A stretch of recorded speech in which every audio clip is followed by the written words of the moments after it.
Sumérgete en un viaje a través del tiempo y el espacio, donde desentrañamos los enigmas que la historia ha dejado atrás, desde misteriosos eventos y lugares olvidados hasta personajes envueltos en leyendas y secretos prohibidos. Acompaña a Eloy López en Los Misterios de la Historia, donde cada episodio revela un nuevo fragmento del enigma universal.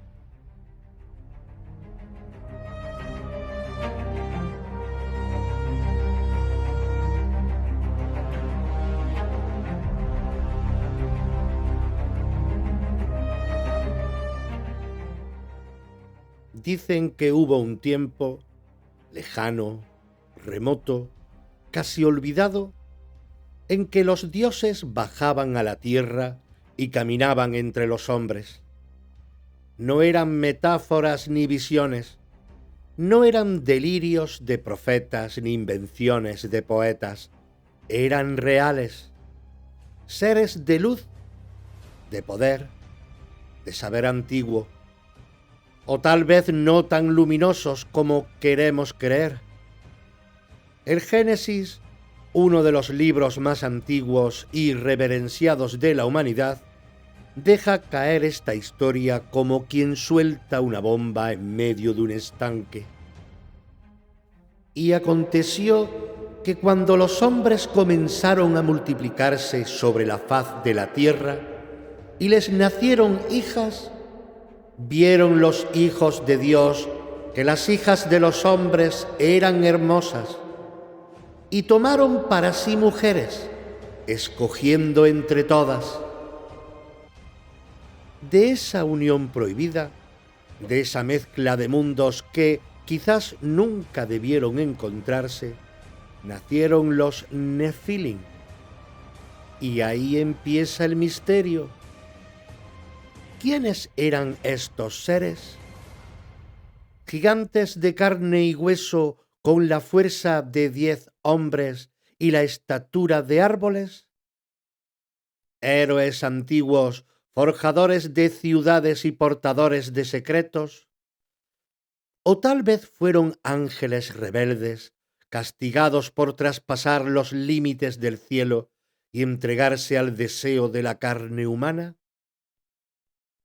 Los textos sagrados no dicen mucho, apenas unas líneas, pero esas líneas arden como brasas bajo cenizas milenarias, porque los Nefilim no solo aparecen en la Biblia, los encontramos bajo otros nombres, en otras lenguas, en otros continentes. Sumerios, griegos, mayas, nórdicos, todos hablan de gigantes, de titanes, de razas antiguas que precedieron al hombre moderno y que, según cuentan las leyendas, fueron borrados del mapa tras una gran catástrofe. ¿Pero por qué? ¿Qué había de tan peligroso en estos seres como para que se les eliminara casi por completo de la historia oficial? ¿Por qué solo sobreviven en textos apócrifos, en tablillas fragmentadas, en susurros que el tiempo no logró silenciar del todo? Tal vez, solo tal vez, los Nefilim no sean una invención. Quizás son la pista de algo más grande, el eco de un mundo anterior al nuestro, donde lo divino y lo humano se mezclaban, donde las leyes que hoy rigen la realidad eran otras, más extrañas, más abiertas, más inquietantes. Así que quédate conmigo y no te vayas. Vamos a entrar juntos en este bosque antiguo donde los árboles susurran nombres olvidados y el suelo esconde secretos que aún palpitan bajo tierra. Vamos a buscar los Nefilim, no para cazarlos, no para juzgarlos, solo para escucharlos, porque a veces los que cayeron primero son los que más tienen que contarnos. Escuchas los Nefilim en la historia.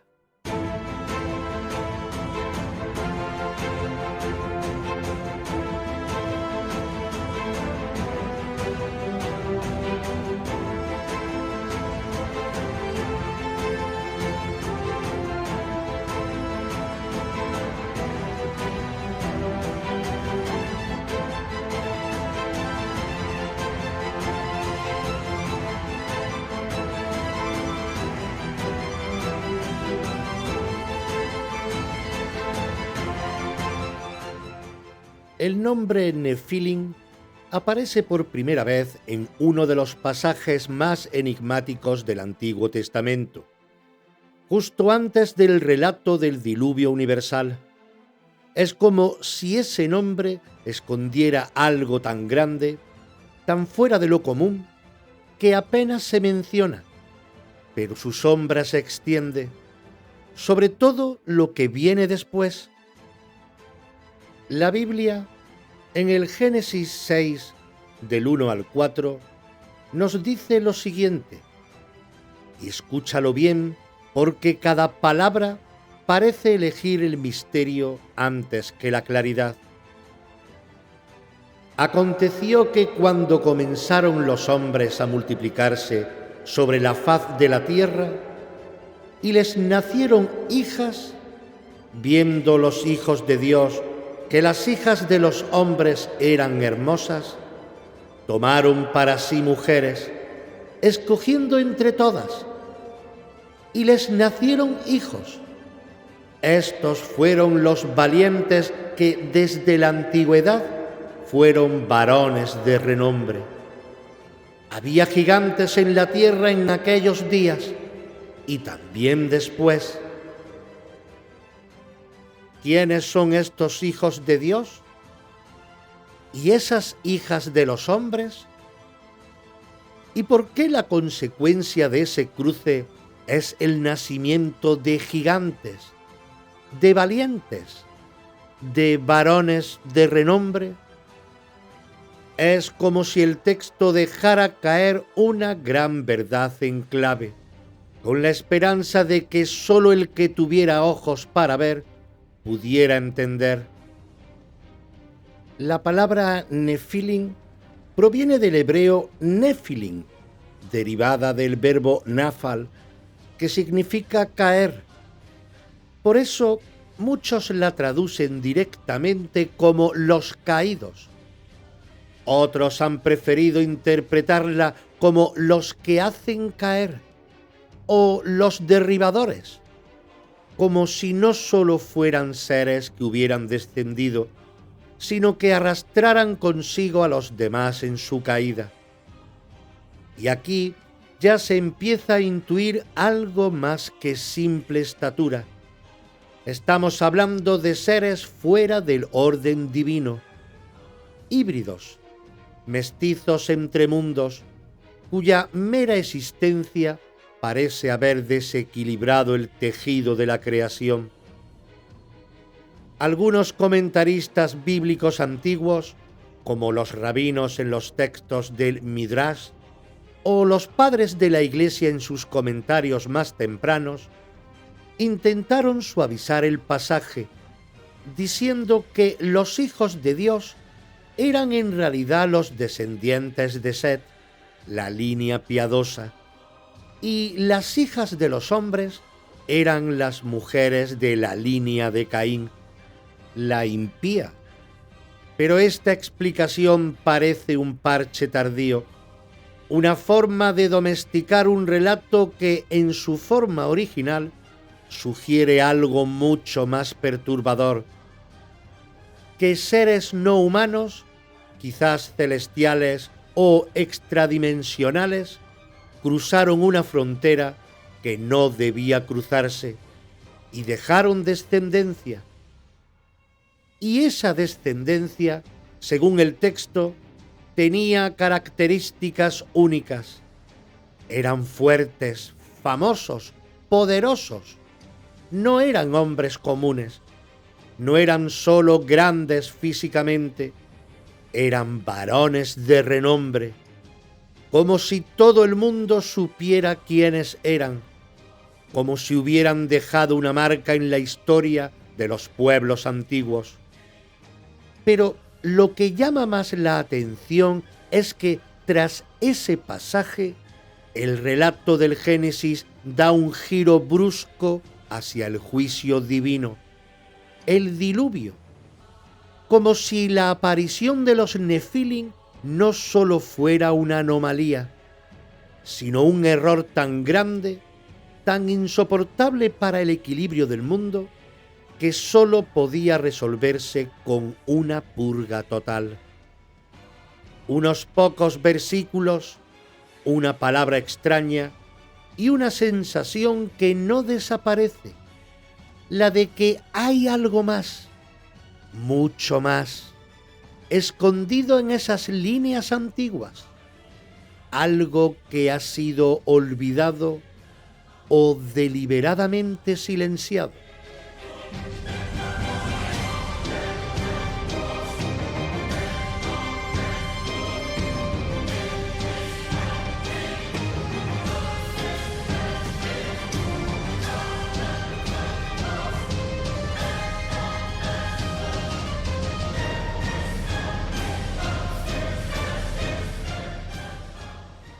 Porque claro, uno podría pensar que los Nefilim son un invento aislado, una rareza del texto bíblico, una nota exótica en medio del relato sagrado.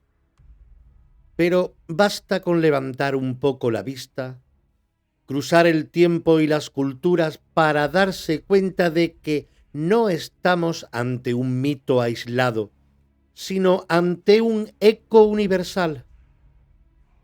Los sumerios, por ejemplo, hablaban de los Anunnaki, aquellos dioses que descendieron del cielo para gobernar la tierra.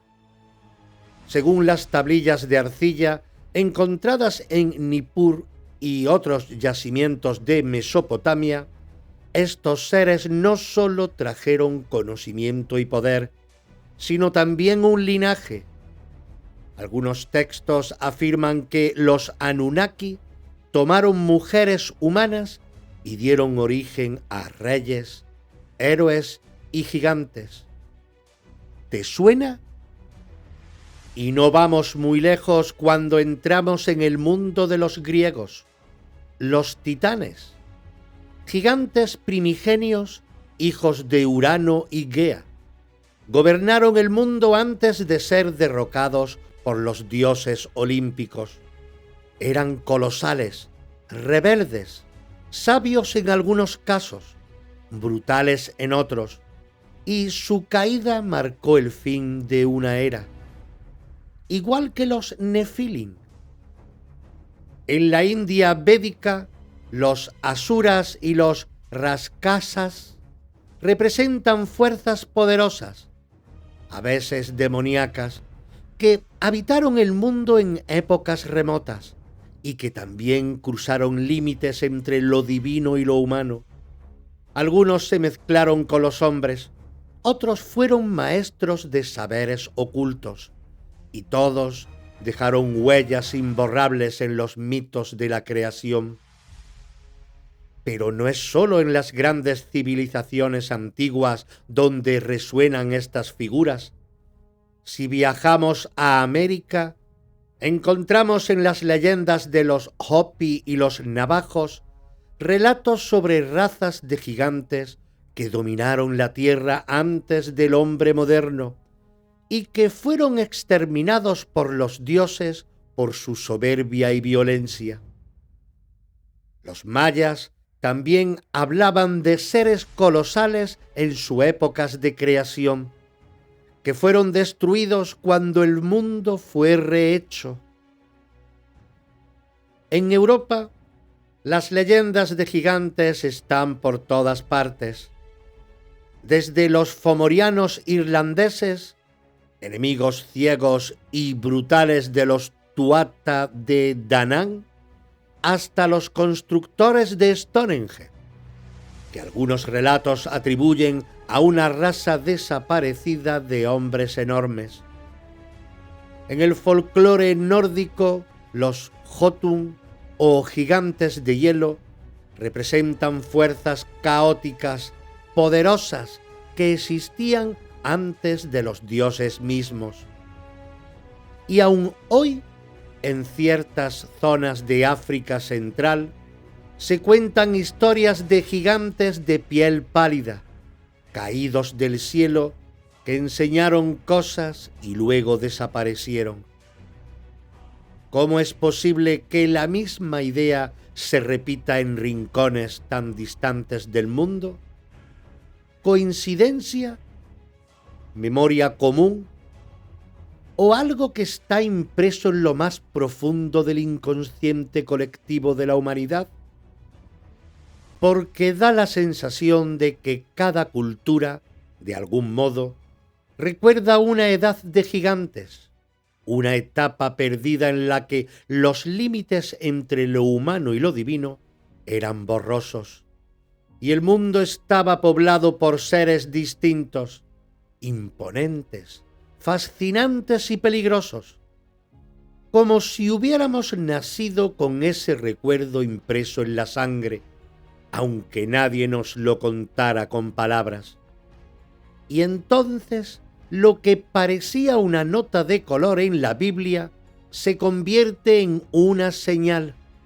Los Nefilim no están solos, son parte de una constelación más grande, de un rompecabezas que se repite con distintas piezas, pero con la misma forma, como si el mundo entero estuviera susurrando una misma historia, y nosotros apenas ahora empezamos a escucharla.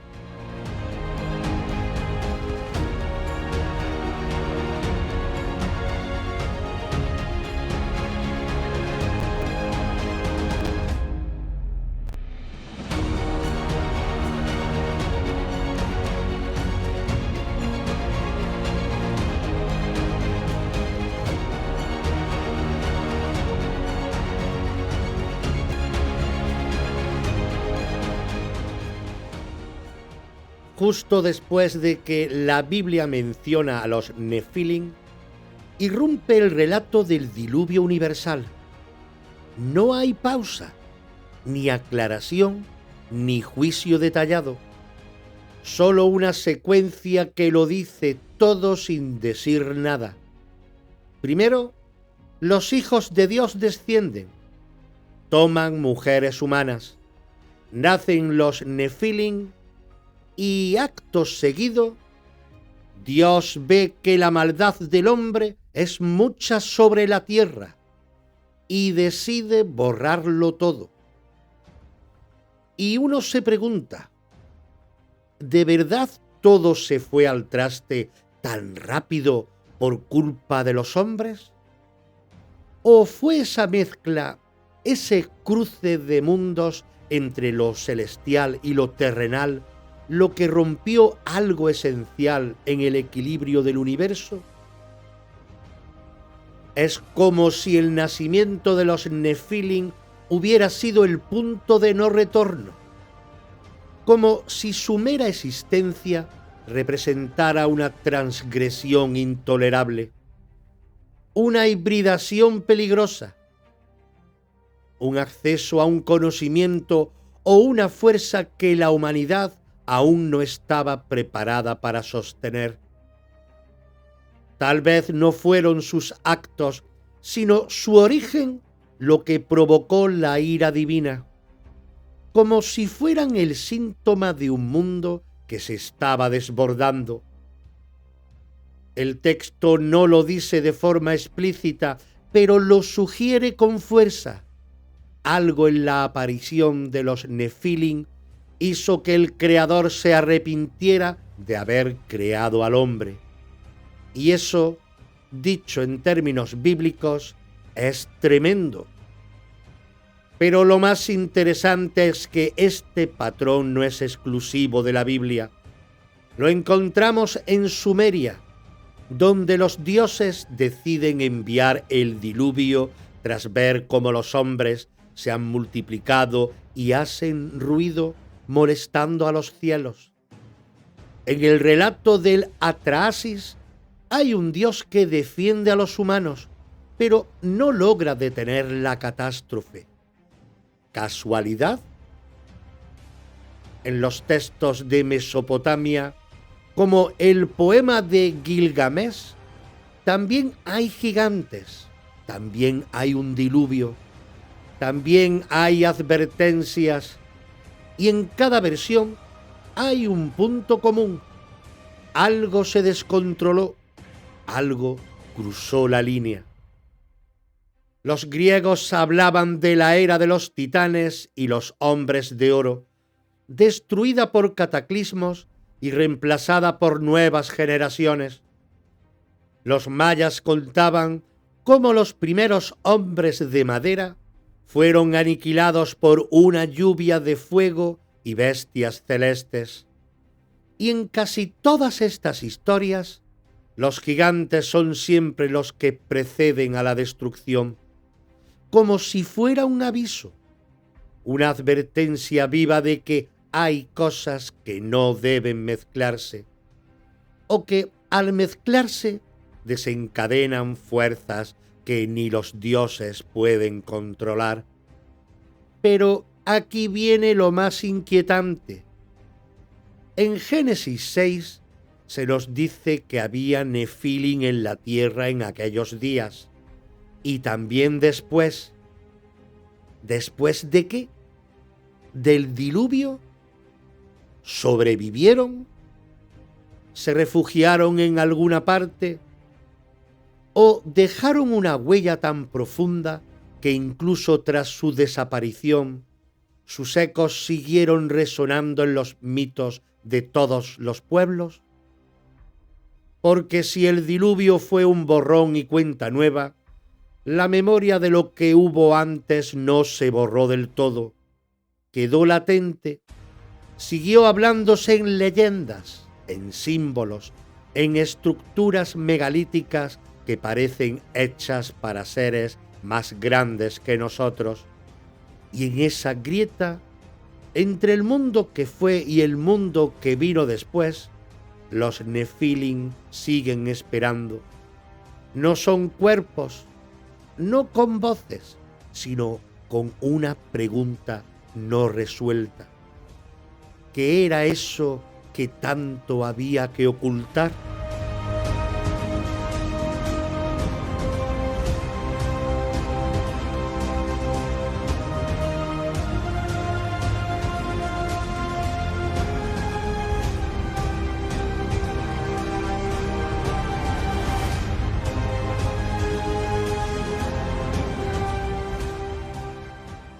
Cuando el relato oficial deja huecos, cuando los textos sagrados insinúan más de lo que explican, el ser humano, curioso por naturaleza, empieza a imaginar, a conectar puntos, a reconstruir verdades perdidas.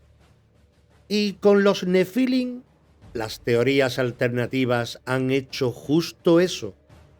Lanzarse de cabeza a lo desconocido para preguntarse ¿y si todo esto fuera real?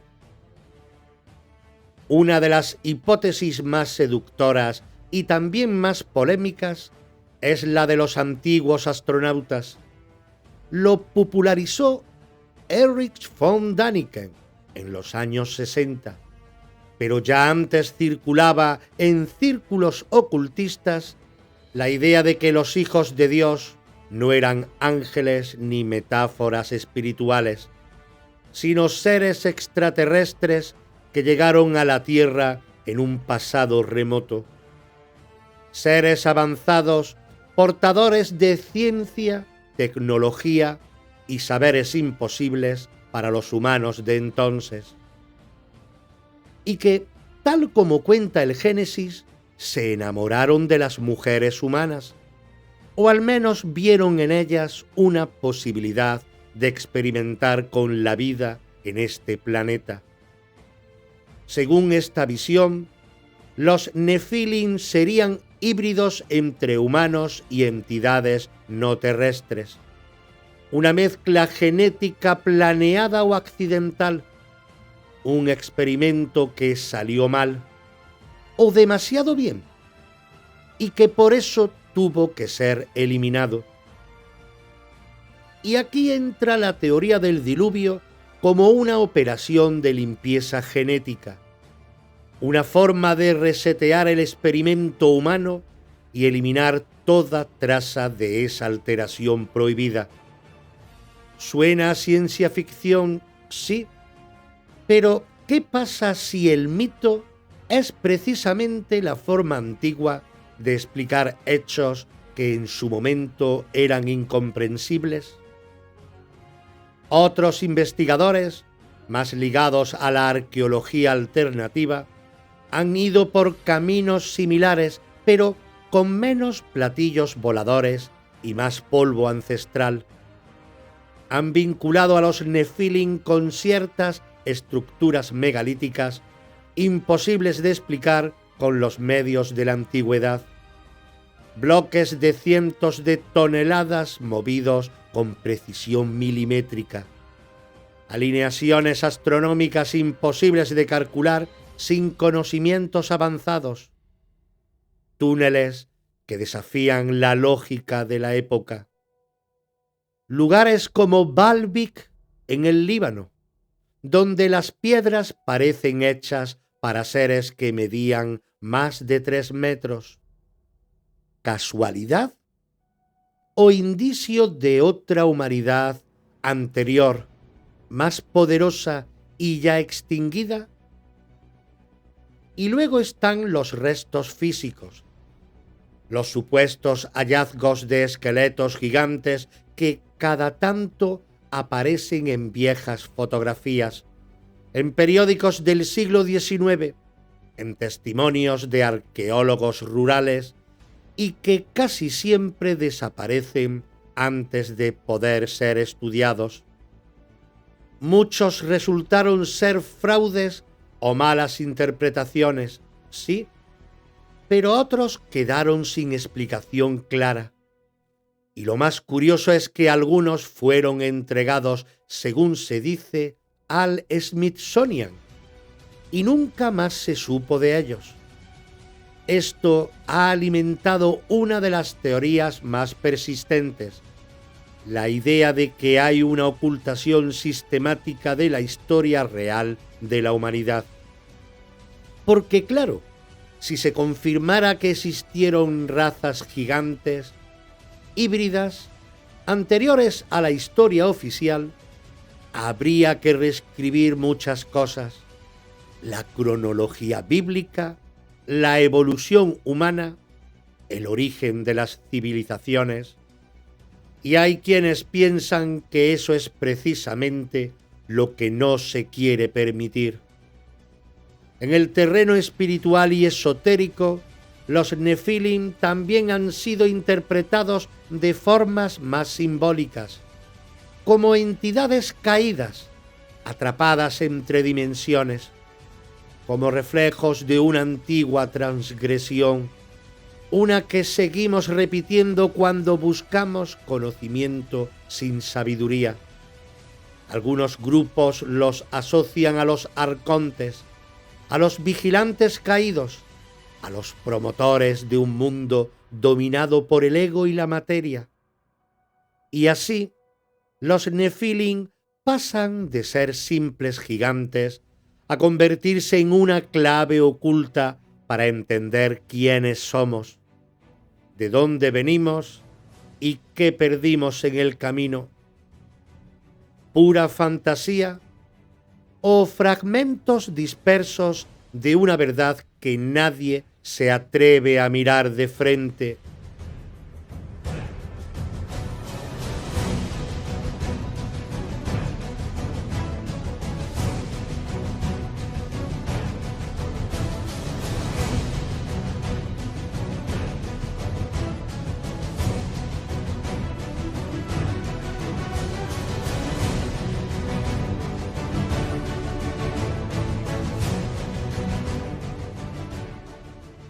Uno de los silencios más sonoros de la historia sagrada es precisamente este, ¿Por qué se habla tan poco de los Nefilim en los textos oficiales?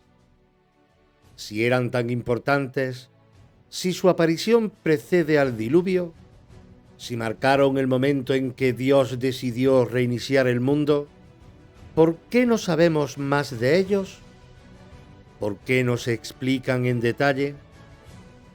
¿Por qué su nombre aparece como de pasada, sin aclaraciones ni contexto? La respuesta no está en lo que se dijo, sino en lo que se calló. Porque hubo otros textos, otras voces, otros relatos que sí contaban más. Libros que hablaban sin miedo de los ángeles caídos, de sus hijos gigantes, de sus enseñanzas prohibidas, de su destino trágico. Pero esos libros fueron apartados, ocultos, declarados apócrifos o directamente desaparecidos del canon oficial.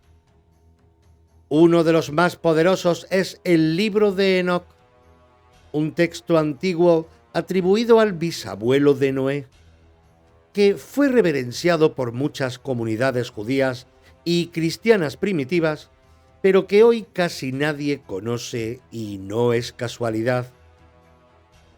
En el Libro de Enoc se nos cuenta que un grupo de ángeles, llamados los vigilantes, descendieron a la tierra y al ver la belleza de las mujeres humanas, hicieron un pacto para tomar esposas y engendrar hijos.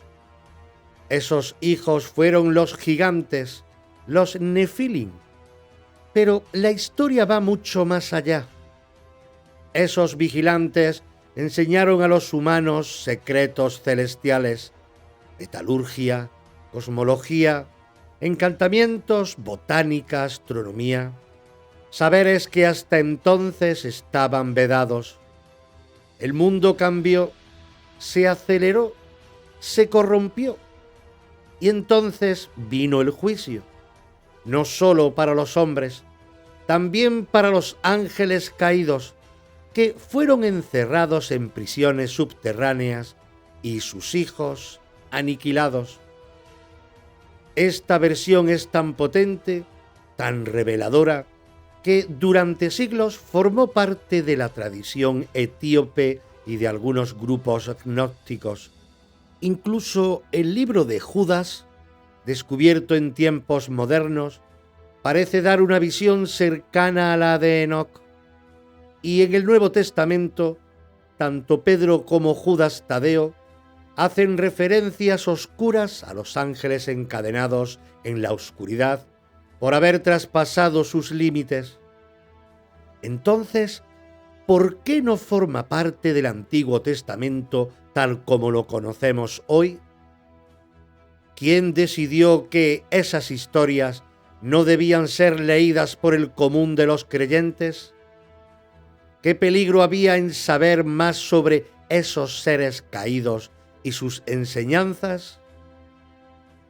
El proceso de canonización bíblica que se fue dando entre los siglos II y IV después de Cristo fue también un proceso de selección ideológica. Solo algunos textos fueron considerados inspirados, otros quedaron fuera, y no porque fueran menos antiguos o menos difundidos, sino porque no encajaban con la narrativa que se quería construir. Y los Nefilim, con su linaje turbio, con su mezcla de lo divino y lo humano, con su poder y su rebeldía, eran incómodos, demasiado incómodos.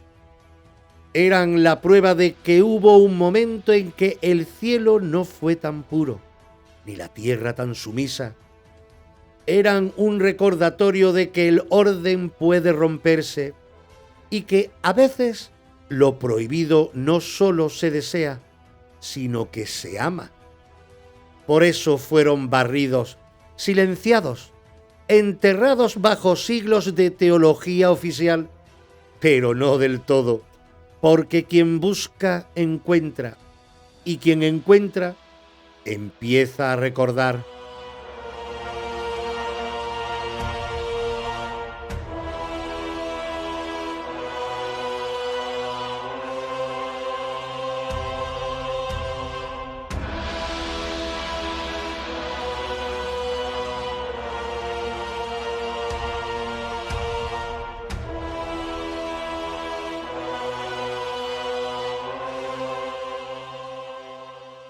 Después de todo lo contado, ¿qué son de verdad los Nefilim o Nefilim, como en realidad se debería de pronunciar por su origen hebreo?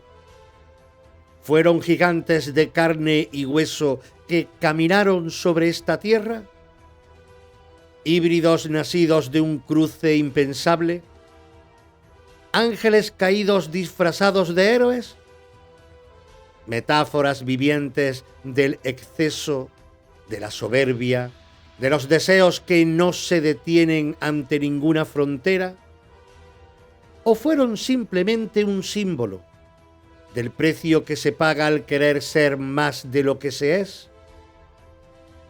Quizá nunca lo sabremos con certeza, pero lo que sí está claro es que su sombra sigue ahí, latiendo en mitos que se repiten de cultura en cultura, en ruinas que desafían la lógica, en relatos que sobreviven aunque se intente borrarlos.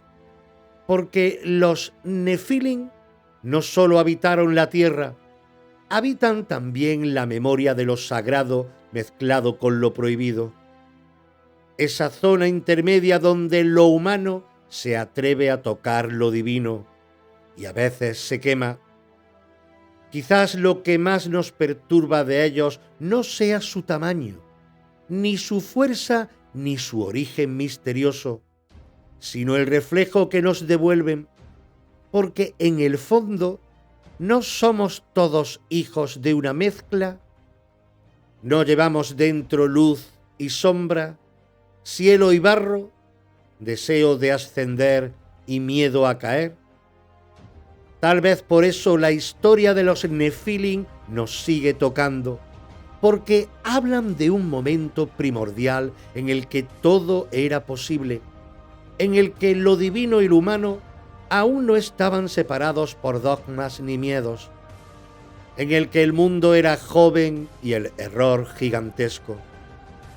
Y quizás, solo quizás, la gran pregunta no sea si existieron, sino por qué necesitamos recordar que existieron.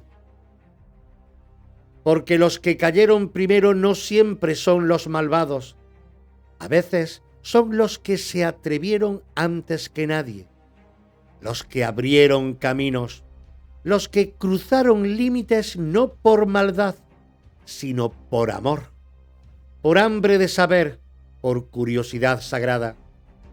Y si algo nos enseña los Nefilim, es que incluso las historias que fueron condenadas al olvido, incluso los nombres borrados, incluso los gigantes derrotados, pueden volver en la forma de una duda, de una sospecha, de un susurro.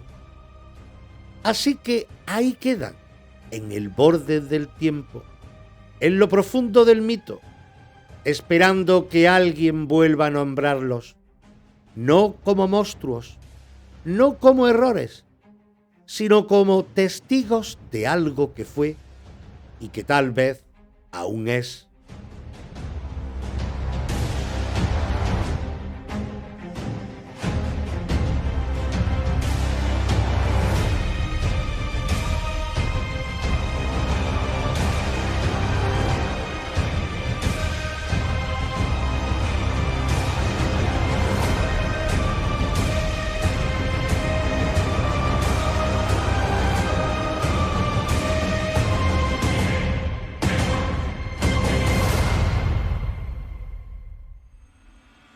Antes de cerrar este viaje entre gigantes caídos y memorias antiguas, quiero dejarte como quien deja un secreto al oído, una curiosidad histórica que quizás no sabías, pero que una vez escuches ya no podrás olvidar.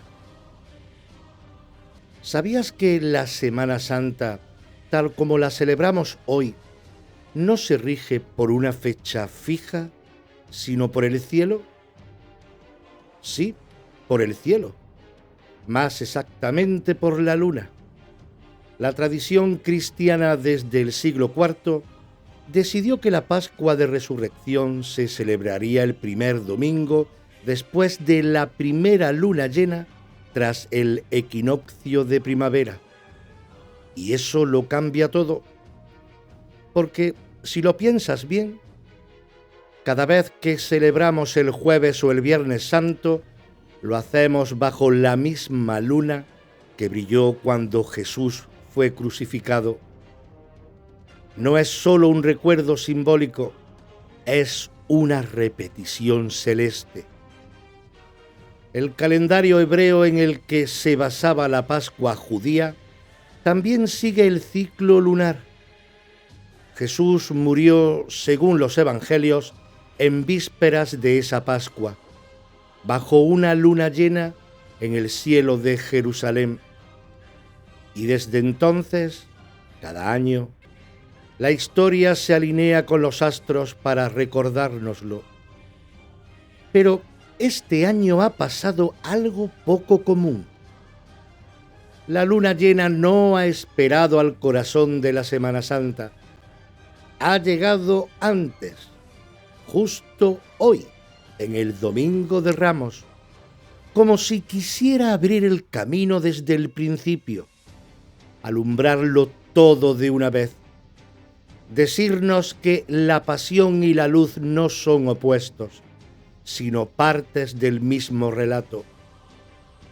Quizás no sea casual, quizás sea un guiño, un recordatorio de que el cielo sigue hablando, aunque no todos escuchen. Y es que la luna no es solo una esfera brillante suspendida en el firmamento, es símbolo, es espejo, es guardiana de ritmos que olvidamos en la prisa diaria. La luna llena nos mira con la misma luz que miró a los antiguos, a los profetas, a los sabios, a los niños dormidos en brazos de sus madres, a los soldados de cualquier imperio, a los pastores que caminaban bajo su hechizo. Y en esa continuidad cósmica, algo en nosotros se siente acompañado como si también estuviésemos siendo observados, recordados, sostenidos. Tal vez por eso, cuando nos detenemos a contemplarla, aunque sea unos segundos, algo se aquieta dentro. La mente baja el volumen, el alma reconoce, y en ese instante, sin palabras, se produce una conexión sutil pero poderosa, como si el universo nos dijera: sí, estás donde debes estar. Y ahora piensa, ¿y si cada Semana Santa no fuera solo una conmemoración, sino una resonancia, un eco que vuelve una y otra vez para ofrecernos la oportunidad de mirar más allá del relato y más adentro de nosotros mismos? Quizás los Nefilim, de los que hoy hemos hablado tanto, también alzaban la vista a esa misma luna. Quizás, incluso en su grandeza o su caída, había en ellos esa nostalgia de lo divino, esa añoranza de casa, ese algo que también sentimos tú y yo cuando, sin saber por qué, no podemos dejar de mirar al cielo nocturno. Porque la verdadera historia, la que no está escrita en los libros ni en las piedras antiguas, está escrita en nosotros, en nuestras preguntas, en nuestras emociones, en esa mezcla de asombro y misterio que nos recorre cuando algo profundo nos toca sin explicación. Y con esa luna llena como testigo, la de hace 2 noches, la de hace 2000 años, nos despedimos hoy. Hoy cerramos el capítulo de los Nefilim, sí, pero solo para abrir otro muy pronto, porque los misterios no terminan, solo cambian de rostro. Nos reencontraremos en el siguiente programa donde abriremos otras puertas, donde pondremos los pies sobre otras tierras antiguas y donde los cielos, una vez más, volverán a mirarnos. Hasta entonces, escucha, observa y recuerda que no estás solo bajo la luna. Quizás los abuelos de los Nefilim, los Elohim, nos iluminarán en el próximo episodio.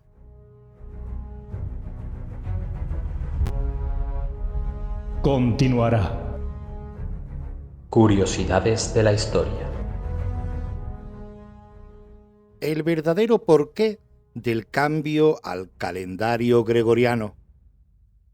El calendario gregoriano recibe su nombre del Papa Gregorio XIII, que fue uno de sus promotores. Comenzó a implantarse en España, Portugal, Italia, precisamente por su catolicismo, y acabó siglos después siendo el calendario general. Más allá de las razones lógicas, vamos a ver el verdadero porqué del cambio al calendario gregoriano. Se dice que la razón del cambio está en el desajuste del error que tenía el calendario juliano con la realidad física. Pero ese desajuste no fue un problema hasta que afectó a las fiestas religiosas. Antes del calendario gregoriano estaba el juliano, que se venía utilizando desde la época de Julio César, de quien recibe el nombre. En realidad, era básicamente una adaptación del calendario solar egipcio. El calendario juliano, establecía la duración del año en 365 días y 6 horas. No era una mala medición, ni mucho menos, pero tenía un error de algo más de 11 minutos cada año. En cualquier caso, ese error se conocía con claridad, pero se toleraba de manera general, sin que generara problemas significativos a nadie. Pero si se suman años y años de errores, la cosa puede comenzar a generar algún problema. Así, 11 minutos cada año, después de unos 1300 años de desplazamiento en el calendario, generan unos 10 días de desviación. Y lo que ocurrió en el siglo XIV fue que ese error acumulado empezó a influir en algunas de las fiestas católicas importantes que tienen fechas movibles en el calendario. La Pascua, por ejemplo, depende de la primera luna llena de la primavera. Por lo tanto, llegó un momento en que se veía influida por el error, ya que el comienzo de la primavera depende del calendario. Y ahí fue cuando el Papa Gregorio XIII decidió tomar medidas. En la Universidad de Salamanca, algunos estudiosos, ya en 1515, comenzaron a revisar cómo ajustar el calendario, que es una creación humana artificial, a la naturaleza real del mundo y a los astros. Remataron el trabajo en esa misma universidad en 1578 y sus conclusiones fueron muy tomadas en cuenta en el Vaticano. Para solventar esas 6 horas extra de tiempo sobre los 365 días del año, el calendario gregoriano introdujo una corrección en los años bisiestos. Ese 29 de febrero, cada 4 años, ajusta el error, sin resolverlo del todo, eso sí, porque en realidad el calendario gregoriano tiene todavía una desviación de 26 segundos cada año sobre el mundo real. Ese error es un 96% más pequeño que el juliano. En 1582 entró en vigor en España el calendario gregoriano. A las 12 de la noche del 4 de octubre de ese año, los españoles vieron cómo saltaban automáticamente hasta el 15 de octubre. Eso sí fue un quebradero de cabeza. Pero ahora nos quejamos porque nos quitan o nos ponen una hora un sábado por la noche. En ese mismo momento comenzó a implantarse en otros lugares. Como es lógico, primero en los lugares que tenían alguna influencia del Imperio Español y de la Iglesia Católica. En Portugal o Italia lo hicieron ese mismo 1582. En Nueva España lo hicieron al año siguiente y en Filipinas en 1584. Los ingleses se tomaron 170 años para solucionar el problema en 1752. Japón lo haría un siglo más tarde que los ingleses, 1873, y China en 1912, la URSS 1918 o Grecia 1923. Ya sabéis que por este lío de calendarios, Shakespeare y Cervantes murieron en distinto día, pero en la misma fecha. En un caso, la fecha se midió por el calendario juliano y en otro por el gregoriano. Esas fechas coinciden, pero ya sabemos que fueron distintos días.